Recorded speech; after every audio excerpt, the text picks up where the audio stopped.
One day I'm gonna be everything I wanna be. I don't let it get the most of me. One day I'm gonna be free. I wanna be everything I'm gonna be. My future right in front of me. One day I'm gonna be free. I wanna be free. Then let me be free. From the depths of darkness, a voice emerges. A host with a fire burning in his soul. With a heart, steel, and a spirit unbroken. He rides on two wheels, ready to claim his throne. Amidst the chaos and the thunderous roar, insane wheels rise as a force to be reckoned with. Fueled by the power that only metal can bestow. He takes his stand, refusing to submit. Insane wheels hear his battle cry. Metal and mayhem will never die. Whistlers report he pays his way. More legend in the making, day by day.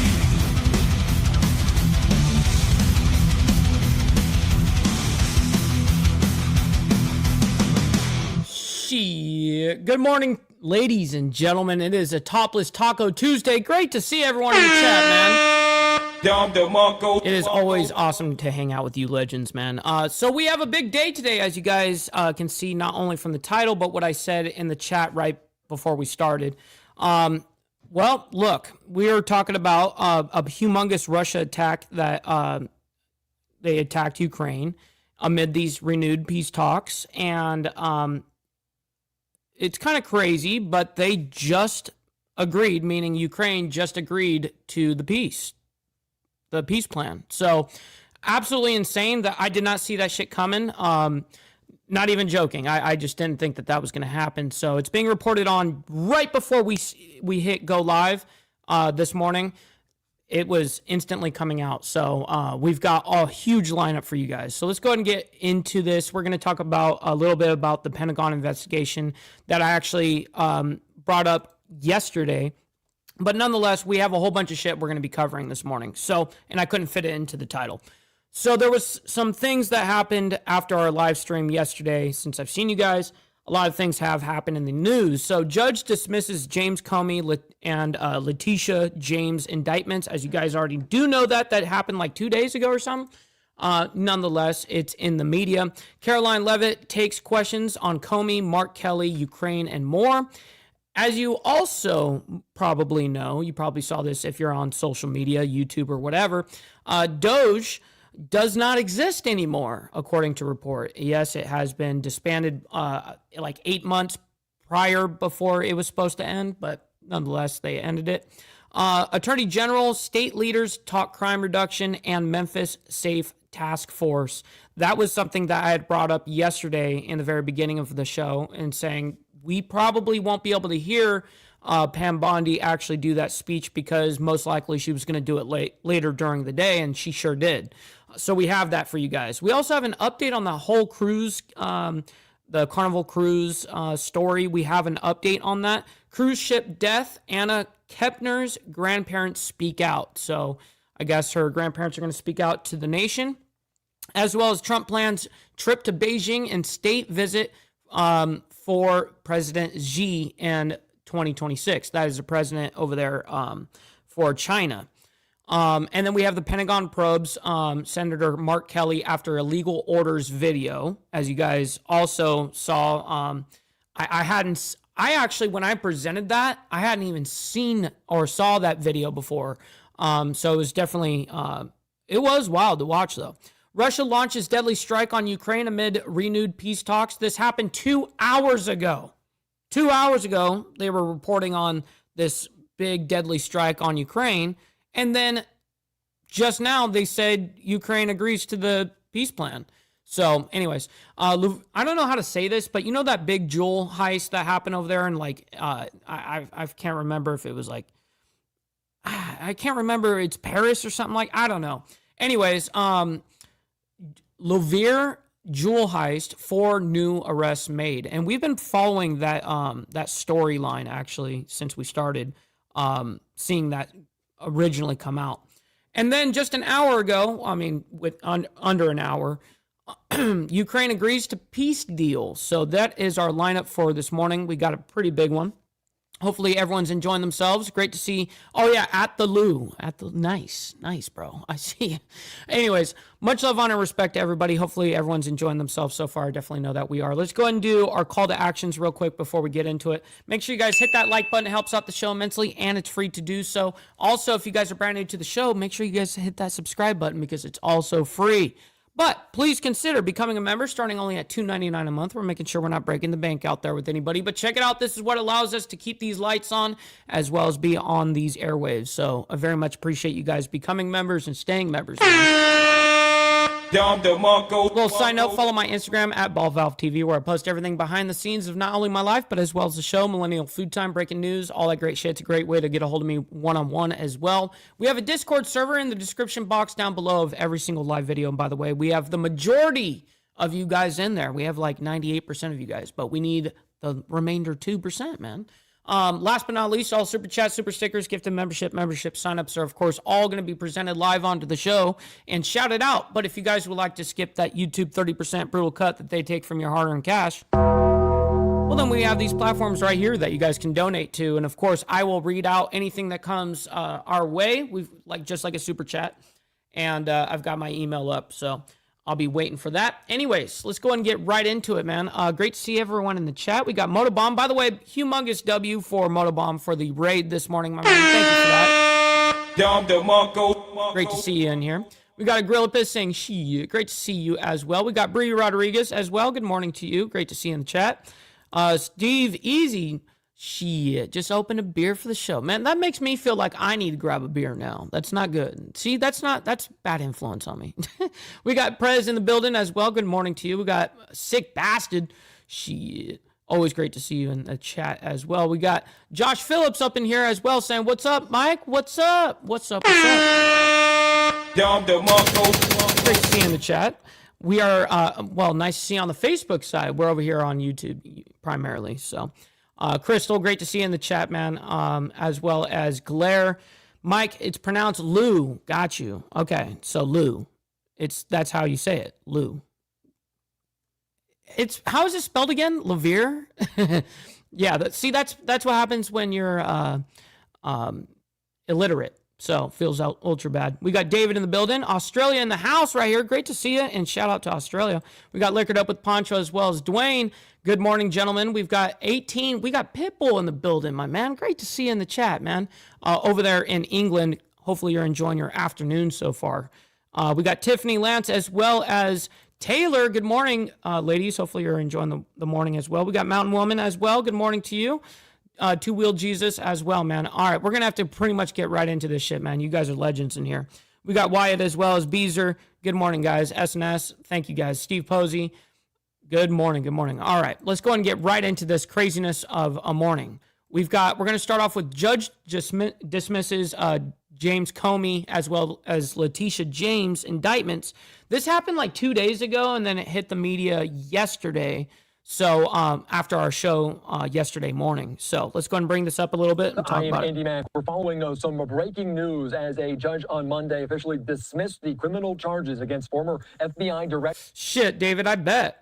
James Comey and New York Attorney General Letitia James. We're following this closely here on Live Now from Fox. Some breaking news that the ruling from the U.S. District Judge halts at least for now a pair of prosecutions that had Hassan's concerns that the Justice Department was being weaponized to pursue the president's political adversaries. As the judge concluded that the prosecutor who brought the charges at President Trump's Good morning, TVT up there in Canada. Was illegally appointed by the Justice Department. So very interesting kind of dynamic in this. Let's bring the conversation right now. Former federal prosecutor, friend of the program, Nima Rahmani. Nima, thank you so much for joining us. We talked last week, I believe, about potential misconduct by the prosecutor. This one's a different... What's up, extra surprise? Different kind of area that the defense was trying to get it thrown out due to the appointment of Lindsay Halligan. What do we make of this development?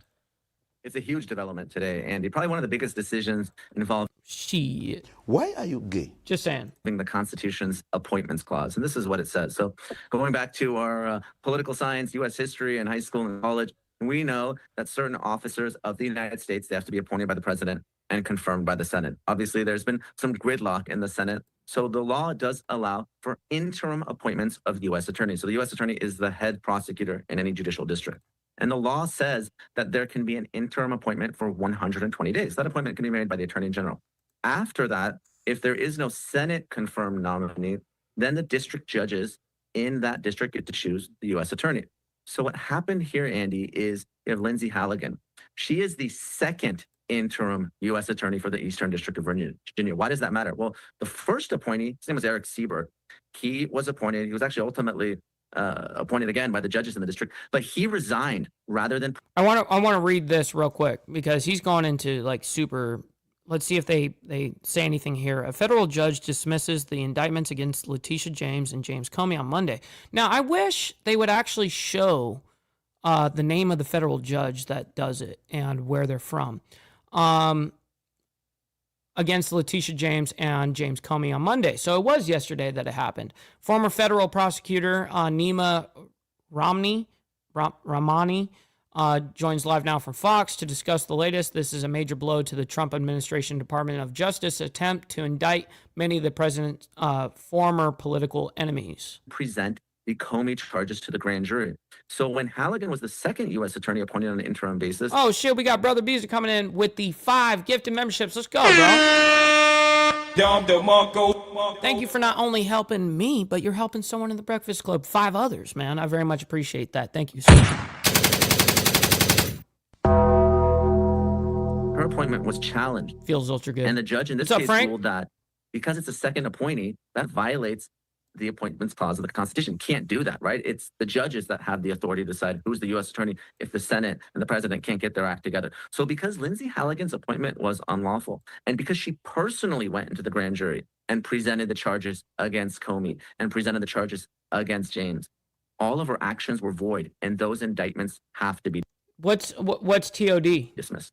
And you mentioned this. Is this the end to this book for FBI Director James Comey? Because we talked a lot about this, the charges, the indictment coming just days before that statute of limitation runs out. Is this the end of the case? Is this dismissed for good against former FBI Director James Comey? That's a really good question that Andy just asked. We got Miss Lotus in the building as well. Good morning to you. Great to see you over here. Hopefully you're enjoying your Taco Tuesday so far. Andy, you nailed it. Potentially, yes. And it's because of statute of limitations. The Comey and James cases are completely different.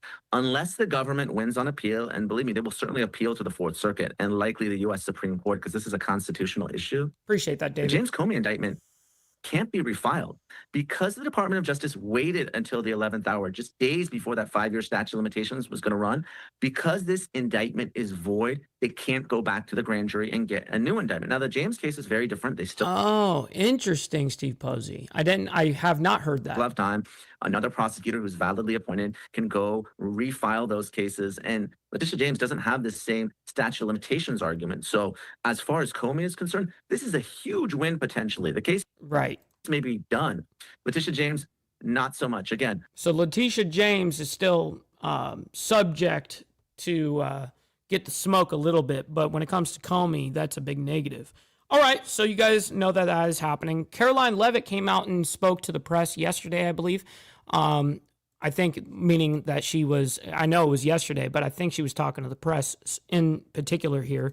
We're going to bring this up and see what she has to say. That now she takes on questions on Comey, Mark Kelly, Ukraine, and more. Welcome back in here to Live Now from Fox. Let's quickly take you out to the White House. Press Secretary Caroline Leavitt answering questions. The White House is supportive of the Department of War's investigation into Senator Mark Kelly. And I think what Senator Mark What's up, Papa Penguin? Kelly was actually trying to do was intimidate the 1.3 million active duty service members who are currently serving in our United States Armed Forces with that video that he and his Democrat colleagues put out. Senator Mark Kelly well knows the rules of the military and the respect that one must have for the chain of command, and that all lawful orders are presumed to be legal by our service members. You can't have a functioning military if there's disorder and chaos within the ranks, and that's what these Democrat members were encouraging. It's very clear, and not a single one of them, since they've been pressed by the media, and I'll give you guys credit for that, can point to a single illegal order that this administration has given down, because it does not exist. They knew what they were doing in this video, and Senator Mark Kelly and all of them should be held accountable for that. No, because Lindsey Callaghan was legally appointed, and that's the administration's position. I know there was a judge who is clearly trying to shield Letitia James and James Comey from receiving accountability, and that's why they took this unprecedented action to throw away the indictments against these two individuals. But the Department of Justice will be appealing very soon, and it is our position that Lindsey Callaghan is extremely qualified for this position, but more importantly, was legally appointed to it. Real quick before she takes on another question, make sure you guys double tap that screen if you're on the vertical side. Hit that like button if you're on the horizontal. Very much appreciate your guys' involvement and engagement. You guys don't have to like the craziness around the world, but you guys can like it for me and what I do here. So I very much appreciate you guys. Steve. Reaction to those indictments or not? On Ukraine, is President Zelensky coming to the United States this week? Are there a couple of points on watching a couple of points? Yeah. So there are no plans at this moment in time. As you know, things can change very quickly around here, so we'll keep you all apprised, but there's no meeting scheduled right now.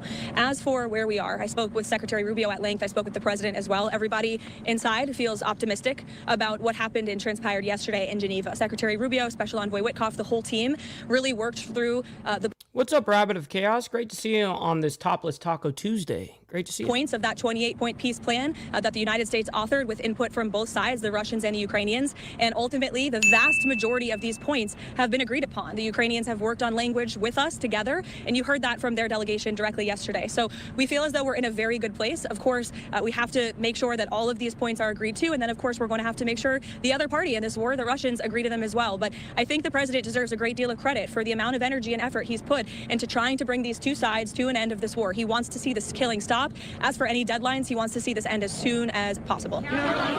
Well, and we have an update on that regards to Ukraine. As you guys know that I had told you at the top of the hour here, is that Russia, not only did Russia launch this crazy deadly drone attack just a few hours ago, but then Fox News comes out with Ukraine has agreed to a peace plan just right before we started this show. That's insane. I did not see that coming, not going to lie. So, anyways. Is the president more determined to go after Tish James and James Comey? Go ahead. Is the president more determined to go after Tish James and James Comey? Excuse me. I'm answering a question from you. You looked at me. I'm sorry. I Oh, turned and shit. looked at you because you're yelling. Oh, she is G-checking this bitch. Oh, let me go ahead and back that up. I like when, there's a little bit of a cat fight, Just saying. She. Is the president more determined to go after Tish James and James Comey? Go ahead. Is the president more determined to go after Tish James and James Comey? Excuse me. I'm answering a question from You you. looked at me. I'm sorry. I turned and looked at you because you're yelling. I will take a question from your colleague, and then I'll take your question, too. Oh, shit! Go ahead. Oh, shit. Real quick, we got a Grill Piss coming in and dropping 5 gifted memberships. Yo, that's humongous, man. Thank you, guys. My man at Grill Piss sending it out. I very much appreciate that, kind sir. Not only helping me, but 5 others in the Breakfast Club, man. So thank you for that. Legend. I don't want to detail sort of the technical talks that are happening right now, but there are just a couple, and we're confident that we'll be able to work through those. The president's been putting a lot of pressure on both leaders for this entire time. We've been talking with both sides. He's been talking to both leaders directly for 10 months now. So, yes, you can expect that pressure to continue. The president wants this war to end. Caroline, is the president more determined now, since the judge's ruling today, to go after James Comey and Tish James, and if so, why? I wouldn't say he's going after them. I think the president is more determined than ever to see accountability in this country, yes, and to correct the wrongs of the weaponization of our justice system. She's got to be one of the best public speakers yet. She's got to be. She has done a phenomenal job, bro. And for being how young she is, she's only 28 years old. She's younger than me. We saw under the previous administration in Joe Biden. Are we entering a new phase of Venezuela, and what does that entail? Well, as the president is so good at, I'll try to be just as good. I'm not going to broadcast any actions that may or may not be happening with respect to Venezuela. I know I've been very clear about the administration's position, as has the president and his national security team. We view the Maduro regime as being illegitimate, and the president has been very satisfied with the successful strikes against narco-terrorists and foreign terrorists that are illegally trafficking drugs towards the United States of America. He's not going to tolerate that, and you can expect to see those strikes continue. What was President Trump's reaction to those indictments against Comey and James Comey? His reaction was, we've seen this before. We've seen partisan judges take unprecedented steps to try to intervene in a Yo, Bree Rodriguez coming in and becoming a member. Yo, I very much appreciate that, Bree. W's. Let's fucking go. Accountability before, but we're not going to give up. And I know that the Department of Justice intends to appeal these rulings very soon if they haven't already. I may have missed it. Okay, one question on Venezuela. Is there any plan meeting for this week on Venezuela? And another one, a clarification on this weekend, because the president was asked about the former Brazilian president being arrested, and he mentioned that he spoke with this gentleman. Did he speak with Bolsonaro the day before he was arrested? Not to my knowledge. I don't know if that call took place or not. It may have. I can get you a firm answer on that, Raquel. I know it's of great importance to you for your reporting. As for meetings on Venezuela, there's meetings on a range of topics inside this building.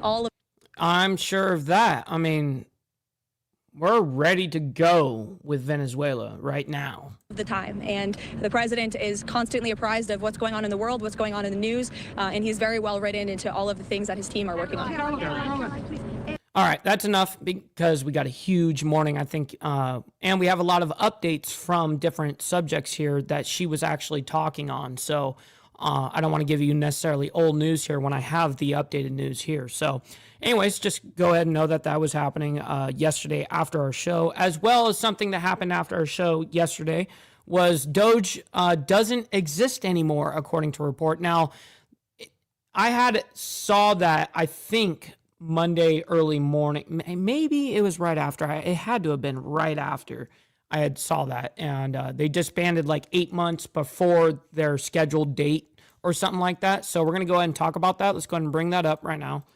And we'll talk about it real quick. From Washington, D.C., as Doge has officially been disbanded. Initial reporting from Reuters saying that the Department of Government Efficiency that was put in place on day one of the Trump's second term in office is no more, doesn't have a central leadership. As you can see this on social media, President Trump's department. Richard, I guess they have been approved, and I guess they're being put out already. Government Efficiency, or Doge, doesn't exist anymore. This according What's up, to the Dark Office Soul? of Personnel Management, Good morning. the director who spoke with Reuters earlier. And of course, Doge, initially run by Elon Musk, the tech billionaire, is no more. It was less than a year old. It was run there for several months before that feud with the President Donald Trump erupted into public view. Let's bring into the conversation right now on this the reporter for Reuters, Courtney Rosen. Thank you so much for joining us here on Live Now from Fox. And a lot of conversation over the last several months. I'm not entirely sure. When I saw it, it said it was 8 months ahead of schedule, or meaning before their end date was supposed to be up. But I could be wrong. It was about Doge early on in the administration. What do we know right now about Doge and what led it to this point? Early on in the administration, we were hearing headlines almost every day about Doge going into agencies. These were staff under Elon Musk cutting jobs. What we know now is that there's no longer a, quote, centralized group that is Doge. Yes, that's coming out for the citizens here in 2026. TBT. The Department of Government Efficiency. And what we're seeing is the staff that is remaining who didn't leave the Trump administration the last couple months, they have joined into permanent roles inside government agencies. So, for example, we reported that the Chief Technology Officer at the Department of Health and Human Services, which sounds like a wonky title, is a person who was affiliated with Doge. A person, Joe Gebbia, who's the co-founder of Airbnb, he's working on government websites and improving them for President Trump. He was a Doge member. So we're seeing them kind of spread out into agencies, and there's not a centralized group anymore. And we're hearing, obviously, from that director of the Office of Personnel Management about this reporting, Scott Cooper, saying it's good editing, splice my comments across the paragraphs 2 and 3 to create a grabbing headline. Of course, that the principles of Doge remain alive and well. Of course, he's kind of getting to the fact that there's no longer that centralized leadership, as you noted. What is your response to this, and can you kind of give us some clarity on it? Yeah, well, I mean, nonetheless, if they found a whole bunch of shit, like for instance, like the stuff that people were still receiving checks that were like 300 years old and shit like that, like, yo, that kind of shit is out of control. So for those kind of things, I'm very grateful for what they found. All the misuse of money, I think it's important that our money goes to things that actually matter. And if we're paying for something, it actually go to the things that we're paying for, not the pockets of these politicians and greedy fucking corporations. I spoke to Director Cooper, which is what I based the story on. I spoke to him a couple weeks ago here in Washington. And that statement really adds to what we were saying in the story, which is there's no more centralized authority, like what he said, and that other agencies are trying to, I'll call it, carry forward the ideas that were DOGE, right? Cutting government jobs, making things more, quote, efficient. We're seeing that in Director Cooper's agency. He runs the Office of Personnel Management, which is a really wonky title for HR. And some of the tasks that DOGE was doing, his office is also. What's up, Holy Skunk? Good morning. So doing now. So I don't see that as conflicting with what we wrote, more adding more to it. Yeah, obviously, I just want to get your thoughts on this. And of course, talking about the centralized leadership, when you potentially thought of that several months ago, you thought of this individual, Elon Musk, the tech billionaire, as he was kind of the face of this, as he wore so many hats inside of the Oval Office in terms of this. But there was that public feud that went down on social media. And you know what's funny about that is so many of you guys predicted that. You know, I remember Steve Easy saying that in the very beginning, and Glare and Papa. You guys are like, yeah, I can't imagine these two getting along for that long. You know, they're just two power hungry, money hungry people. You know, like good luck dealing with that. You know, good luck. Someone has to be the subordinate. You know, in that situation. And Elon Musk, I don't think is a very good subordinate. Just saying. Between him and the president, where is the standing right now for Elon Musk? And obviously, potentially from his viewpoint, does he see DOGE, even though it's no longer having this central leadership, it's disbanded, does he view this as a success? When he was exiting government, that's what he said publicly. What the feud you're talking about happened in May, where President Trump and Mr. Musk got into an argument on X, Musk's platform. One of the things, we haven't seen him publicly in Washington in a couple months.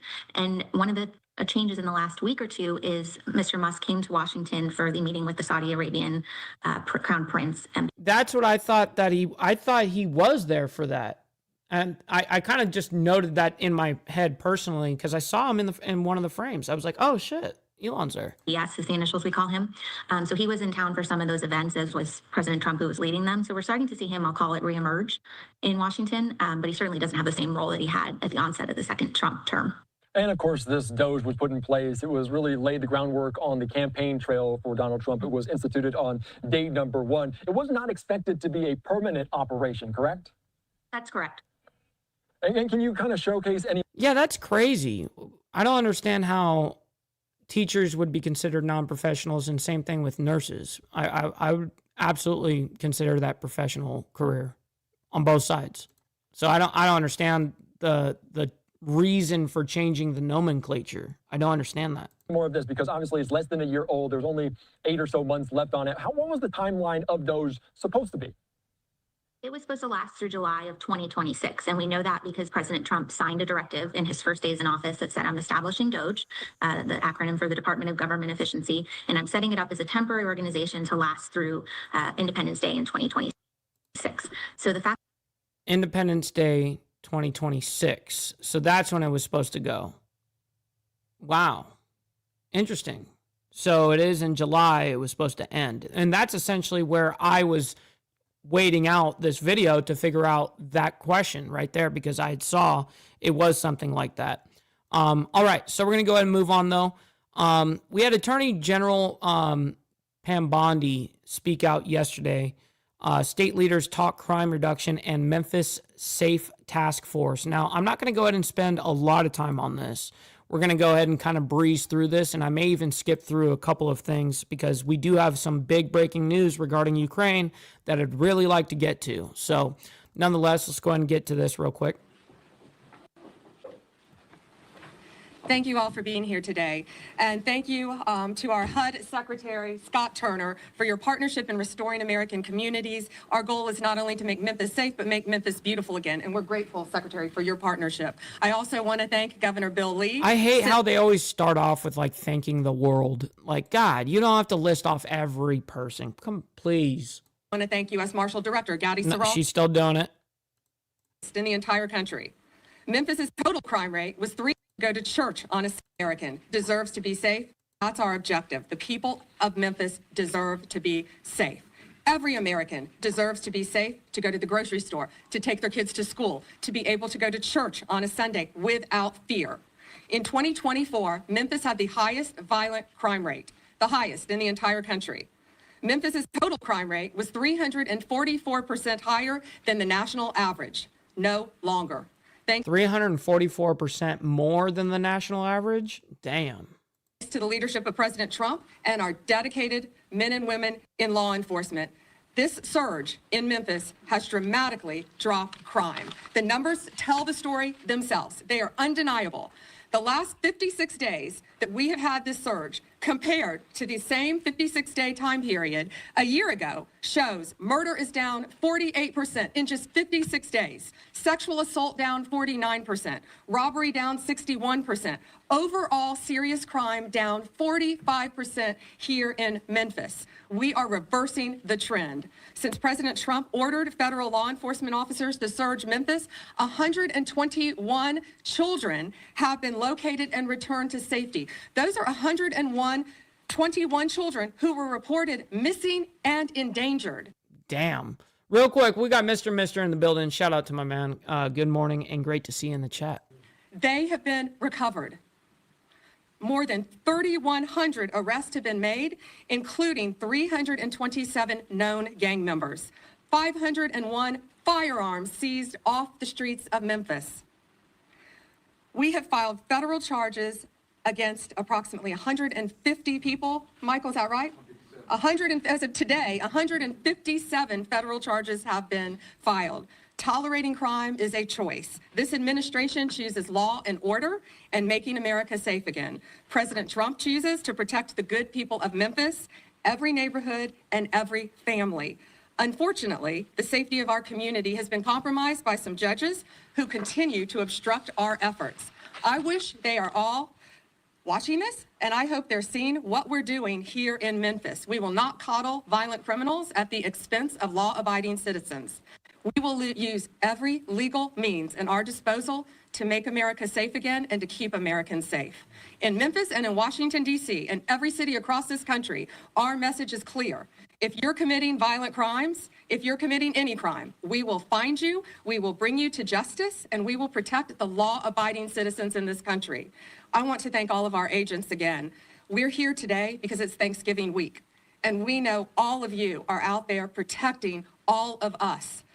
Honestly, I think Trump should go back to one of the main reasons why he got elected was his stance on the border and illegal aliens in our country. Just go hardcore at deporting motherfuckers. You know what I mean? And guess what? All of a sudden, you'll have a lot of support and love. You know what I mean? It's just ironic. But anyways, this is enough of Pam Bondi. We're going to move on. We have an update on the cruise ship death that happened on the Carnival Cruise a couple of weeks ago. We've been following this story, and this is a very, very quick update. It's only like 3 minutes. But Anna Kempner's grandparents speak out. So let's go ahead and bring this up for you guys, and we'll go ahead and talk about it real quick. Before we get into Trump plans, a trip to Beijing and state visit for President Xi from China in 2026, as well as a Pentagon probe, Senator Mark Kelly after illegal orders video. And then we'll have our final update. Well, not final update, the second to final update on Ukraine with the Russia launches a deadly strike on Ukraine amid renewed peace talks. And then the I think that's how you say it, right? Jewel heist over there in Paris. 4 new arrests were made. And then we have our final Ukraine agrees to peace deals. So stick around for all of that. I know it's a lot. All right. Another top story we're continuing to follow as a stepbrother is now front and center in the death investigation of an 18-year-old high school student who died on a Carnival cruise ship. Let's be joined right now by Madison Scarpino in Atlanta with the latest on this mystery. What more can you tell us? What's the next step in this process? Hey, Andy Mac. Well, yeah, the 16-year-old stepbrother was sharing a cruise cabin with the victim, Anna Kempner, and that's also where her body was found. Well, in an interview with ABC News, Anna's grandparents say that the FBI told them she died from asphyxiation. And the grandparents, who were also on the family cruise, say the FBI is exploring the possibility it was caused by a so-called bar hold, which is a type of chokehold with an arm around the neck. What? But investigators and the medical examiner are staying quiet right now. ABC asked the grandparents if they think the stepbrother had anything to do with Anna's death, and here's what they say. Oh, this is going to be a good question because the last update we got on this was we found out about a week and a half later after the incident, that the stepbrother is now become a suspect. So, yeah. So now the question is, they're asking the grandparents, do you think this kid was the one that did it, or he's capable? I mean, he was in a room with her. He was the only one seen coming and going. So I can't accuse him because I don't. Oh man, that's brutal.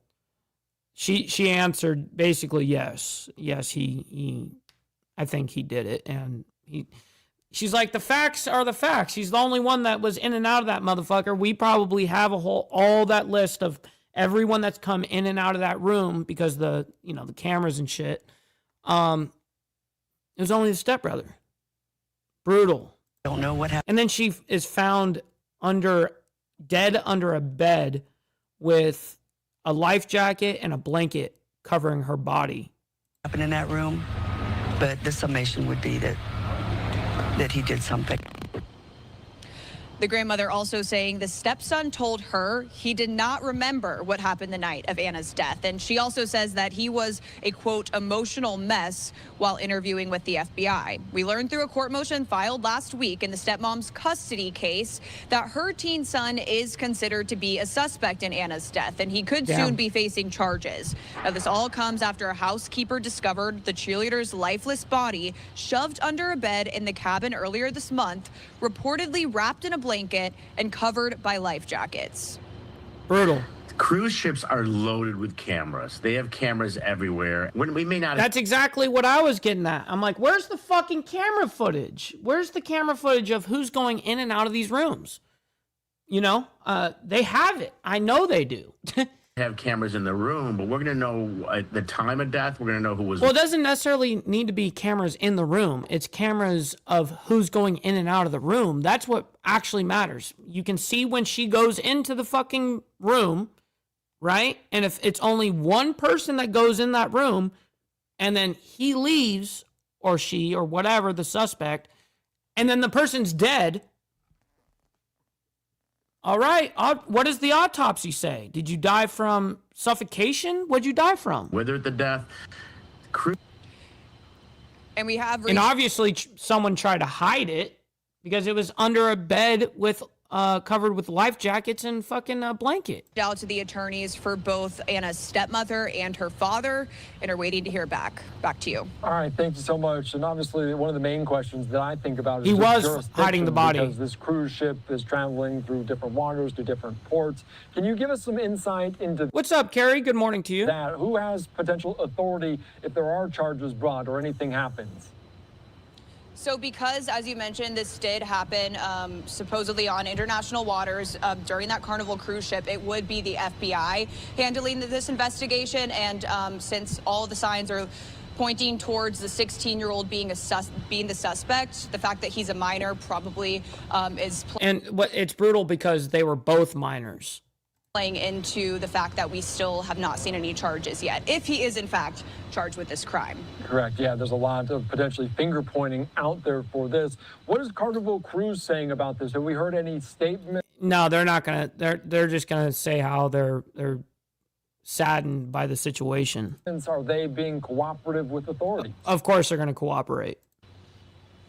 So Carnival Cruise, in the beginning, when this happened, they told us that they are fully cooperating with the Miami office of the FBI. As I mentioned, they are the ones handling the investigation, and they seem to kind of point all the questions back towards the FBI. But they are acknowledging that this happened on one of their ships. All right, Yep, of course they are. They have to. It's evident. All right, we're going to move on, though. Trump plans trip to Beijing and state visit for President Xi over there for... the president of China in 2026. So let me go ahead and grab this video for us real quick. And we'll go ahead and present it here. Welcome back to Live Now from Fox. I'm your host, Mike Pesha. Great to have you with us this evening as we continue to bring you some of the day's biggest top stories and headlines. One of the headlines that we are seeing come across our way is from President Trump himself, putting this out on Truth Social, saying, I just had a very good telephone call with President Xi of China. We discussed many topics, including Ukraine, Russia, fentanyl, soybeans, and other farm products. So we have done a good and very important deal. What's up, Christopher Collins? Good morning. For our great farmers, and it will only get better. Our relationship with China is extremely strong.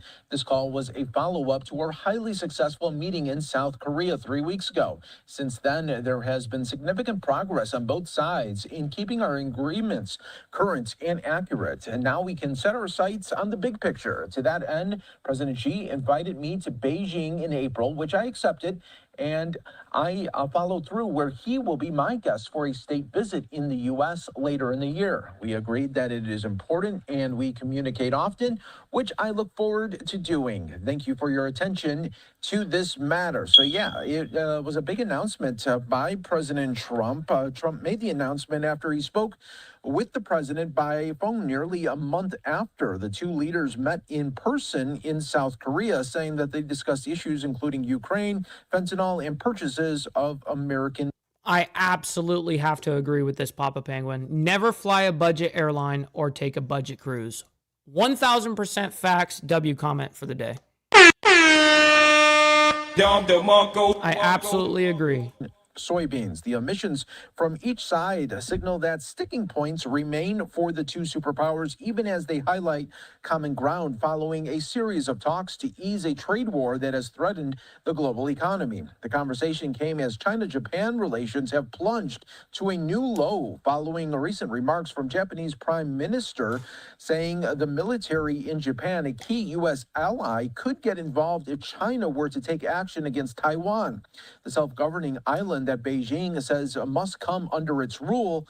My best guess is China is worried about the escalation in tensions with Japan. The reference to Taiwan. Well, yeah, no kidding. And the post-World War II order directly points to the spat with Japan over Taiwan, said the director of the China program at the Washington-based think tank. They also talked about Ukraine. That is an issue China is interested in due to the new peace negotiation. Shit, a grill piss. I probably roll 3 in the morning and then I roll another 3 in the afternoon. That's how that works. So I guess it's a total of 6. All right, we're moving on. Pentagon probes Senator Mark Kelly after the illegals order video. This is an interesting development, so I definitely want to see what is being said here. And welcome back to Live Now. We may not play this whole thing, but I definitely want to get the gist. From Fox, I'm your host, Mike Pace. Always great to be with you as we continue to roll on, bringing you some of the day's biggest top stories and headlines. One of those big headlines that came out today, we learned that the Pentagon announced that they are investigating Democratic Senator Mark Kelly of Arizona over possible breaches of military law after the former Navy pilot joined a handful of other lawmakers in a video that called for troops to defy illegal orders. This is part of a statement from the Department of War, putting this out, saying the Department of War has received serious allegations of misconduct against Captain Mark Kelly. In accordance with the Uniform Code of Military Justice and other applicable regulations, a thorough review of these allegations has been initiated to determine further actions, which may include a recall to active duty for court-martial proceedings or administrative measures. This matter will be handled in compliance with military law, ensuring due process and impartiality. Further official comments will be limited to preserve the... Wait, in compliance with military law. Oh, shit. The integrity of the proceedings. It goes on to say the Department of War reminds all individuals that military retirees remain subject to the UCMJ for applicable offenses, and federal laws such as 18 U.S.C. 2387 prohibit actions intended to interfere with the loyalty, morale, or good order. And then I smoked 2 more. And discipline of the armed forces. Any violations will be addressed through appropriate legal channels. So we want to continue to obviously talk about this big story. I want to bring in our next guest to help break it all down for us. Mike Brest joins us with Washington Examiner reporter on the defense. Mike, thanks so much for joining us on Live Now. And first, what else can you tell us here about this active investigation that was just announced today? Thank you for having me on. I appreciate the opportunity. And so this was a seminal moment in this whole sort of ongoing situation. What's up, Brother Slim? Happy Taco Tuesday, topless Taco Tuesday at that. In the storyline, because there was the possibility that there wouldn't be a lot that came from it. But the announcement of a review into Senator Mark Kelly is somewhat of a big moment because it shows that the story will continue moving forward. And so, as of this moment, he is the only one of the 6 Democratic lawmakers who participated in this video who is under investigation. And the secretary. So he was already under investigation prior in that video, in that specific video of the Congress motherfuckers talking shit. Explain that he's the only one at this moment who, of the 6, is still eligible or still has to follow the Uniform Code of Military Justice. And so that's the reason we're talking specifically about him and not. These far left motherfuckers, they are the worst. They are just the worst. They hate America. All 6 of them. At least we're fucking trying over here. You know what I mean? Like, God damn. And Mike, what does a timeline look here for this investigation through the Department of Defense? So it's still early. They obviously just announced it earlier today. And so it's unclear exactly how long this type of review could take, or who is even leading it is still unclear at this moment. And so we're in just the early hours of this, and we can expect more information here and there from the department as this gets underway. And for the defense of Mark Kelly, how will this differ for people that might not know? This, of course, won't be through the traditional channels of a court, but a military court. How does that differ? How will his defense differ? Maybe if you could gear us into that as well. So this is not any sort of, as you said, proceeding in a regular court of law the way people think of it, the way you and I would if we were under investigation or under arrest. And so under the UCMJ, there will be a whole review process where he will eventually. There is a handful, a couple of good ones, Steve. There are. Actually have the opportunity to give his side of the story if he chooses. And so this is something that could play out over an extended period of time. And I also want to show some of the statement from Pete Hegseth, Secretary of Defense, putting this out on X, saying the video made by the seditious 6 was despicable, reckless, and false, encouraging our warriors to ignore the orders of their commanders, undermines every aspect of good order and discipline. Their foolish screed sows doubt and confusion, which only puts our warriors in danger. 5 of the 6 individuals in that video do not fall under Department of War jurisdiction. 1 is CIA, and 4 are former military but not retired, so they are no longer subject to the UCMJ. However, Mark Kelly, retired Navy commander, is still subject to the UCMJ, and he knows that. Damn, that was straight from Pete Hegseth. So Pete Hegseth goes on to and it continues. As was announced, the department is reviewing his statements and actions, which were addressed directly to all troops, while explicitly using his rank and service affiliation, lending the appearance of authority to his words. Kelly's conduct brings a discredit upon the armed forces and will be addressed appropriately. So those were the statements there from Pete Hegseth. I want to bring in Mike Brest in once again. What are some of the charges that could be against Mark Kelly, and what could that look like? Could his rank be thrown away? What are some things that could be? Yeah, I mean, that's a great question because I don't know the answer to that. Yeah, Mark Kelly, if it goes through. So the specific charge is about interfering with the loyalty, morale, or good order and discipline of the armed forces. I'm not an expert in military law, so it's unclear exactly. Yeah, military law is a different level shit. The scope of potential punishment should he be found responsible for engaging in this type of conduct. But one thing that I found very interesting is that, and as you read the Secretary's statement, he specifically referred to them as the seditious 6 and was pretty explicit in his frustration or condemnation with Senator Kelly. And it will be interesting because Secretary Hegseth is a part of the chain of command structure. And so it seems to me like this statement and statements from the president are things that the senator will be able to use to his defense when the time comes for it. Yeah, that's so interesting. And yeah, it's such a good point as well. We will see what the next steps are for Mark Kelly and beyond. But thank you so much, Mike, for joining us on Live Now from Fox. We really appreciate it.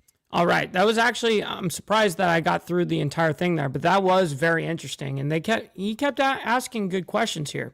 All right. We're getting into now on a geopolitical level here. Let's move it over to Russia and Ukraine. Russia launches deadly strike on Ukraine amid renewed peace talks. Now, this just happened 3 hours ago. So I'm going to give you guys a timeline here. And then just an hour ago, there's been an acceptance of a peace deal from Ukraine, which is a humongous deal. All right, let's go ahead and get into this.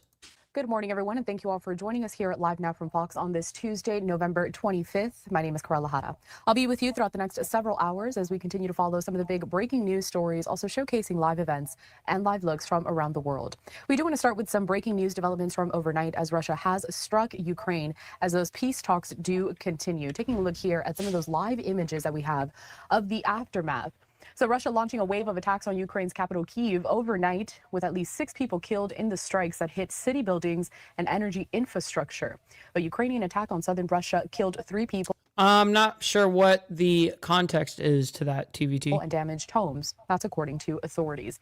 The attacks came during a renewed U.S. push to end the war that has raged for nearly 4 years. Are you talking about the politician that they were talking about stripping his rank or whatever?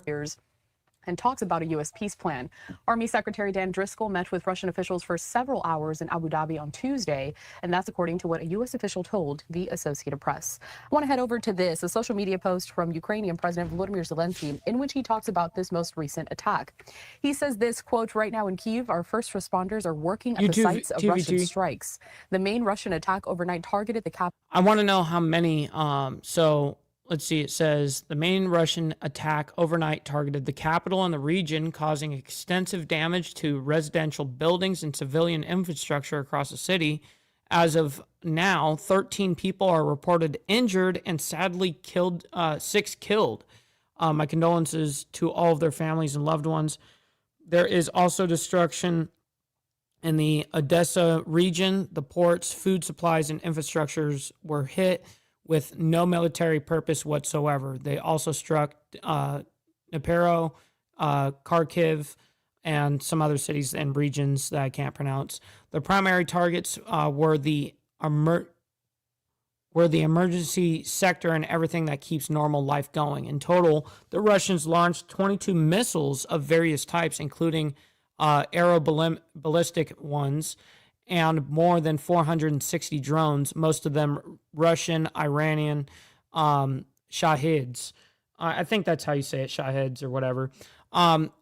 Yeah, so Iran builds all those fucking drones down there, and they sell them essentially to Russia. But I'm sure that there is Daddy Putin runs all of them over there, you know what I mean, and has been a big funder of their fucking terror as well. And the region, causing extensive damage. Okay, I don't need to hear her say it now. Now I want to get back to this. Back out live to the images that we have of that aftermath.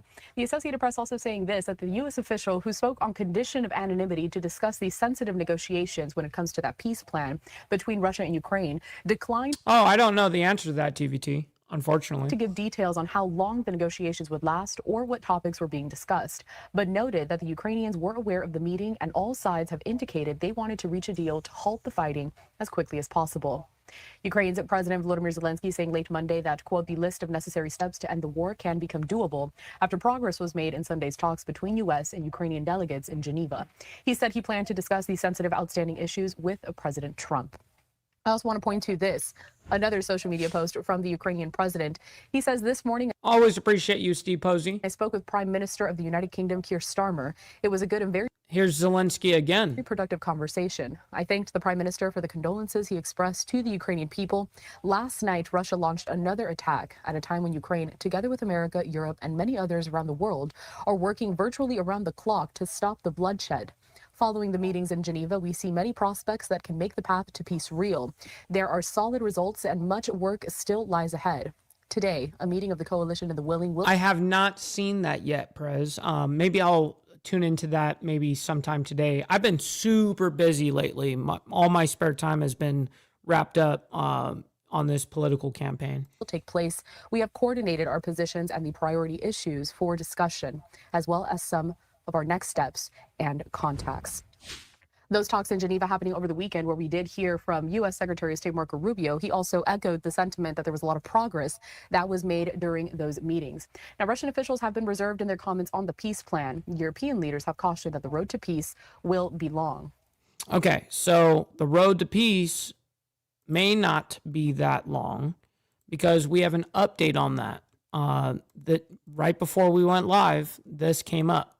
We are following this Breaking news here. This is all according to Fox News. Ukraine has agreed to a peace deal. Let's put this up on your screen. This Fox News post saying, breaking, Ukraine agrees to peace deal with some details still to be worked out. And this is according to a U.S. official who reported this to Fox News. The official saying, quote, there are some minor details to be sorted out, but they have agreed to a peace deal. Lieutenant Colonel Jeff Tolbert, a spokesman for U.S. Army Secretary Dan Driscoll, had told Fox News that Driscoll and his team met with Russian officials in Abu Dhabi on Monday and Tuesday to discuss the framework for a Ukraine peace deal. And we do have a quote there from Tolbert saying, the talks are going well and we remain optimistic. Secretary Driscoll is closely synchronized with the White House and the U.S. interagency as these talks progress. The U.S. official told Fox News that the Ukrainian delegation was also in Abu Dhabi and was in contact with Driscoll and his team. The diplomatic flurry over the weekend followed the leak of the 28-point peace plan that did come out recently, which many European leaders and U.S. lawmakers viewed as largely favorable to Russia. We also had several lawmaker reaction. Representative Don Bacon from Nebraska said on X that the initial proposal by U.S. Special Envoy Steve Witkoff was, quote, a surrender document for Ukraine that would have left it at the mercy of Russia for decades to come. He said the latest version, developed with Secretary of State Marco Rubio's involvement and input from Ukrainian and European officials, was a better plan. Ukraine's decision to agree to the deal came hours after Russia launched an overnight attack on Kyiv that killed at least 6 people and injured 13. The strikes on residential buildings and civilian infrastructure came as U.S. and Ukrainian officials met over the weekend in Geneva to discuss the... Okay, it says right here, we expect the organization of a visit by the president of Ukraine to the United States at the earliest possible date in November to finalize the final stages and reach an agreement with President Trump. 28-point peace plan being pushed by the Trump administration to end the nearly 4-year war. This is huge development. I'm not going to lie. Ukraine's Secretary of the National Security and Defense Council cited the talks in Geneva in addressing his country's agreement to major parts of a peace plan, saying, quote, we appreciate the productive and constructive meetings held in Geneva between the Ukrainian and U.S. delegations, as well as President Trump's steadfast efforts to end the war. That was a post to X. He added that his country looks forward to Zelensky visiting the U.S., quote, at the earliest suitable date in order to complete final steps and make a deal with President Trump. This also coming here as we are anticipating in just a short amount of time, French President Emmanuel Macron attending a virtual meeting by video conference with Coalition of the Willing to coordinate and draw conclusions from Geneva talks on Ukraine and take new initiatives. And that's also going to be attended by British Prime Minister Keir Starmer, as we've been listening into him this morning. Now, we also have this post on your screen here from Ukrainian Absolutely. That's right. And I hope I do owe you $20. President Volodymyr Zelensky saying, this morning, I spoke with Prime Minister of the United Kingdom, Keir Starmer. It was a good and very productive conversation. I thank the Prime Minister for the condolences he expressed to the Ukrainian people. Last night, Russia launched another attack at a time when Ukraine, together with America, Europe, and many others around the world, are working virtually around the clock to stop the bloodshed. Following the meetings in Geneva, we see many prospects that can make the path to peace real. There are solid results, and much work still lies ahead. Today, a meeting of the Coalition of the Willing will take place. We have coordinated our positions and the priority issues for discussion, as well as some of our next steps and contacts. So on our end here on Live Now from Fox, we are anticipating that around 9:45 to 10 a.m. Eastern time, and we'll bring that to you here. Also, this post from Fox News saying Ukraine has agreed to a peace deal that would see an end to the war with Russia. That's that U.S. official once again telling this to Fox News. There are some minor details to be sorted out, but they have agreed to a peace deal. Ukraine's decision to agree to the deal came hours after Russia launched an overnight attack on Kyiv. It was just a couple of hours. That killed at least 6 people and injured 13. So once again, if you are just tuning... Man, could you imagine being a part of these families that got, these 6 people that died and injured 13? Could you imagine that? And then just literally 2 hours later, there's a peace deal made. Like, could you imagine being those people? I'd be so upset. In here to Live Now from Fox. This is the latest just coming into our newsroom here. It's called empathy, guys. Once again, those talks set to be held in just about 30 minutes or so here with French President Emmanuel Macron attending, as well as British Prime Minister Keir Starmer. All right, so we've got an update on the Lou Jewel heist. I don't know how to say it, honestly, but whatever. We're just rolling with it. The Jewel heist that happened over there in Paris. There has been 4 new arrests that were made. This is our final little thing that we're going to be presenting today. This is only a few minutes, though. It's only like 3 minutes. We're going to set up a raid real quick while this plays, and I'll let you guys know who we're sending you guys off to here in a minute. We have some breaking news to get to on this Tuesday, as 4 more arrests have been made in connection with the Louvre jewel heist. from several weeks ago. Taking a look here at a social media post from the Associated Press in which they have that headline, and they're also citing the Paris prosecutor. So here is what we know so far. The loot, which was valued at around $102 million, has not been recovered yet. However, 2 men and 2 women from the Paris region were taken into custody Tuesday morning. So some of those jewels, I should say, that haven't been recovered include a diamond and emerald necklace that Napoleon gave to Empress Marie-Louise and jewels tied to 19th century queens Marie Amélie and Hortense, and the Empress Eugenie's pearl and diamond tiara. So while prosecutors and investigators are still looking for that, we know that still 4 more arrests have been made in connection. I do want to bring us out to some of the footage from just several weeks ago when all of this first happened. Now, the Louvre's director, in light of that, did acknowledge that it was a terrible failure at the Paris tourist attraction after that daylight crown jewel heist, and said that she offered to resign, but it was refused. The world's most visited museum reopened earlier in the day that day to long lines, or a couple of days after, I should say, beneath that landmark glass pyramid for the first time since one of the highest profile museum thefts of the century stunned the world with its audacity and its scale. Video did circulate across social media showcasing those thieves. I don't know where she is today, Frank. They made their way out of the museum and were able to get away. It took some time for the first of those suspects to be caught by investigators. Now, in testimony to the French Senate, the Louvre director said that the museum had a shortage of security cameras outside of the monument, and other weaknesses exposed that theft. Under heavy pressure over a heist that stained France's global image, she had testified to a Senate committee that she submitted her resignation, but that the culture minister refused to accept it. This is super and interesting, the whole way that they stole this shit. How they got away with it, actually, is more like what I meant to say. But so what it says here is the Paris prosecutors, our prosecutor reports 4 more arrests were made in connection with the Louvre jewel heist. 2 women and 2 men were taken into custody on Tuesday, which is today.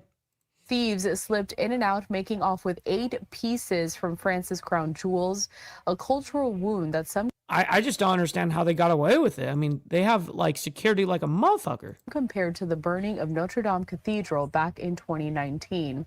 Now, the theft... Why are you gay?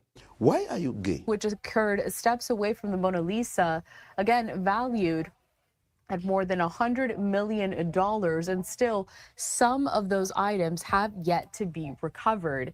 It did come just months after employees went on strike, warning of chronic understaffing and not enough resources for protection.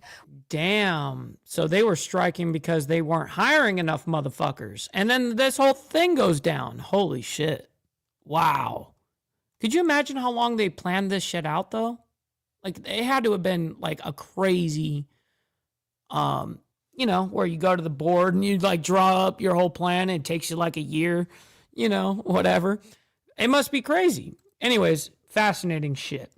Ladies and gentlemen, I can't thank you guys enough, though. We have concluded our hour, consolidation of the facts of what's happening out there in the world.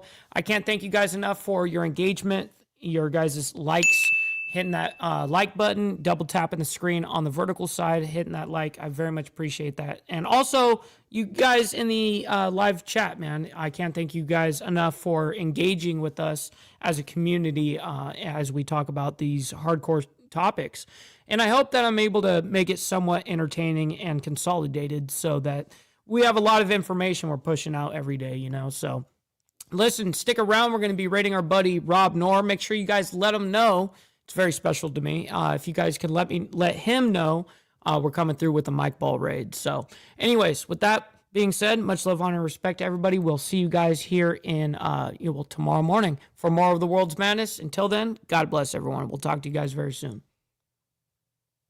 From the depths of darkness, a voice emerges, a host with a fire burns.